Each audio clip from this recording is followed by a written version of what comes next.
ఎటువంటి కెమికల్ లేకుండా తయారయ్యే బెల్లం ఇది. దీని మేకింగ్ గురించి మీకు తెలుసుకోవాలంటే ఈ వీడియో లాస్ట్ వరకు అయితే చూడండి. సో హలో గైస్, అందరికీ నమస్తే, welcome back to my channel. So ఈ బెల్లం అయితే ఎటువంటి కెమికల్ లేకుండా ఆర్గానిక్ పద్ధతిలో అయితే చేస్తారు. వీళ్ళు ఇలా బెల్లం చేయడం అయితే చాలా తక్కువ. సో దీని మేకింగ్ ప్రాసెస్ అయితే మనం తెలుసుకుందాం, చలో. సో ఇది చెరుకు మిషన్ అన్నమాట. ఆ చెరుకు మిషన్లో చెరుకు వేస్తే అక్కడ నుంచి చెరుకు పాకం అనేది పైపులో నుంచి ఇక్కడ కడాయిలోకి అయితే వస్తుంది.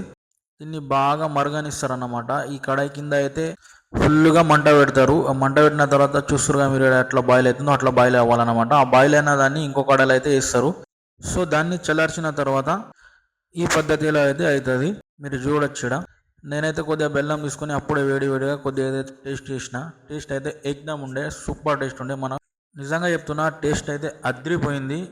సో మీకు కూడా ఈ బెల్లం కావాలంటే మన కామారెడ్డి దగ్గర అయితే కుప్రియాల్ విలేజ్లో అయితే ఇది మేకింగ్ ప్రాసెస్ అయితే చేస్తారు. వీళ్ళ తోటలోనే చేస్తారు అన్నమాట. సో మీకు ఈ వీడియో నచ్చితే లైక్ చేయరు, షేర్ చేయరు, ఫాలో చేయరు.